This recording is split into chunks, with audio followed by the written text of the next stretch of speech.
అందరిలానే చూసింది నమ్మాను. కానీ మీరంటే ఏంటో తెలిసి కూడా మీ వైపు నిలబడలేకపోయి మిమ్మల్ని అందరి ముందు దోషుల్లో నిలబెట్టాను. వదినా ప్లీజ్, మీరలా మాట్లాడకండి. మీ పరిస్థితుల్లో ఎవరున్నా అలాగే మాట్లాడతారు.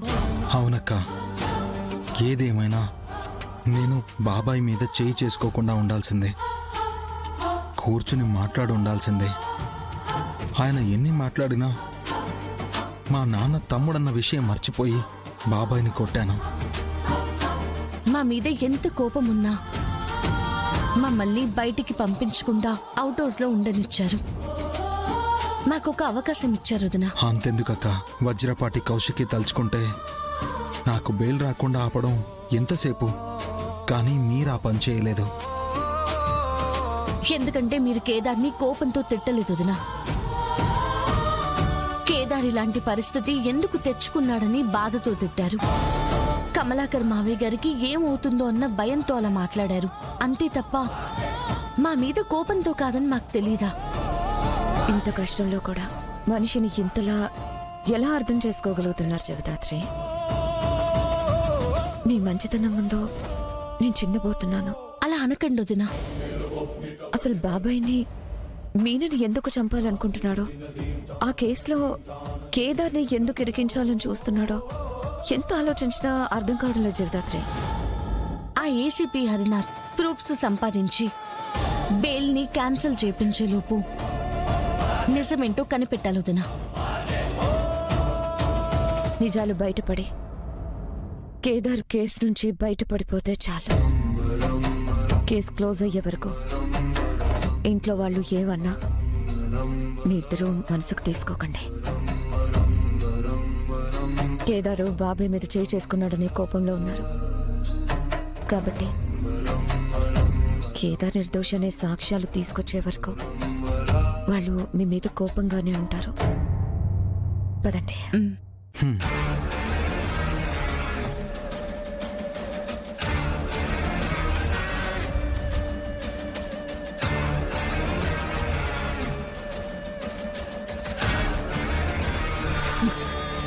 ఎలానే ఎన్ని కష్టాలు పెడుతున్నా తట్టుకుని నిలబడుతున్నావు? ఎలా ఎన్ని పరీక్షలు దాటగలుగుతున్నావు? అసలు అసలు మా ఇంట్లో చూసిన జగదాత్రి ఇదేనా? నేను ఓడిపోతున్నానన్న బాధ కంటే. మేడం, ఇప్పుడే కార్ దిగాం, మీరే కాల్ చేశారు ఈలోపు. తెలుసు, చూశాకే కాల్ చేసి ఉండా కదా. చూసారా? పైనే ఉండి సచ్చ. మేడం, జాతరలో తప్పిపోయినా కొడుకు తల్లిని చూడగానే చెయ్యి ఊపినట్టు అట్ట చెయ్యి ఊపుతున్నావేంద్ర తిక్కలోడా. ముందు ఆ చెయ్యి దించు. డబ్బులిచ్చి పెద్ద కారు అద్దెకి తీసుకోమని చెప్పుండ్లా. దీనికంటే పెద్ద కారు దొరకలేదు మేడం.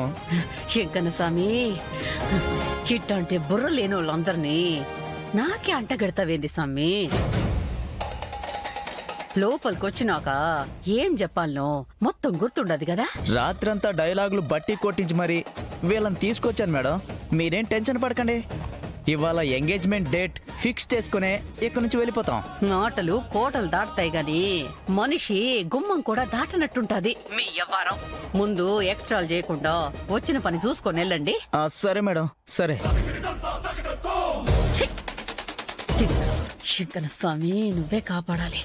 చెప్పింది గుర్తుంది కదా, మన మీద వాళ్ళకి కొంచెం కూడా డౌట్ రాకుండా ప్రవర్తించాలి. మా మీద రాదు, నీ మీద రాకుండా చూసుకో చాలు. అయ్యా శుద్ధపూసా, పోయినసారి స్వీట్లు డబ్బాలో వేసే ఓమని అడిగింది మర్చిపోయావా?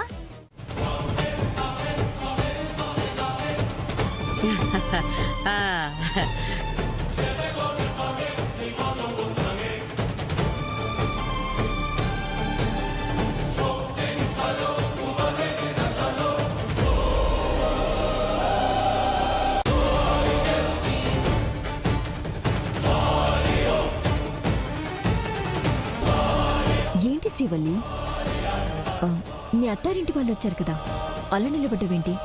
వెళ్ళి కాఫీ తీసుకురా. సరే అదినా.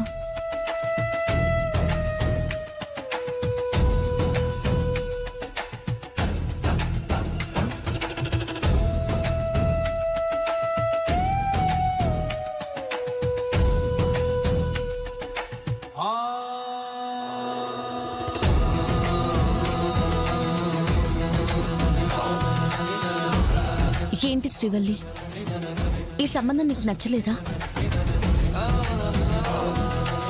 చెప్పు శ్రీవల్లి, నీకు నచ్చకుండా నువ్వు వాళ్ళకి కాఫీ కూడా ఇవ్వాల్సిన అవసరం లేదు. వచ్చిన వాళ్ళని అట్నుంచటే పంపించే బాధ్యత నాది.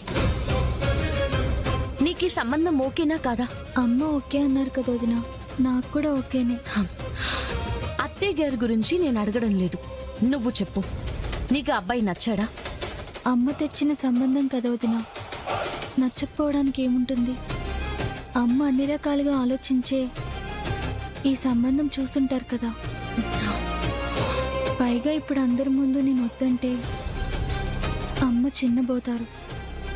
నాకు అది ఇష్టం లేదు.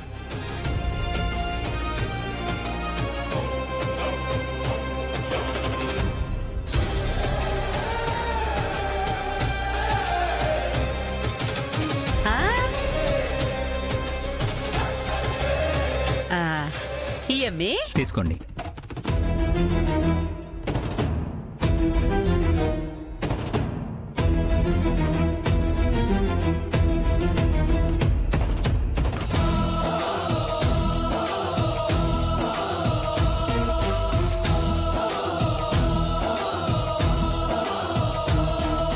అరే నిలబడే ఉన్నావేంటి శ్రీవల్లి, కూర్చో. అబ్బో, పెళ్లి కాకముందే భార్య మీద ప్రేమ ఎక్కువైపోయిందే అబ్బి. అమ్మా శ్రీవల్లి కూర్చోమ్మా. శ్రీవల్లి వెళ్ళి కూర్చో.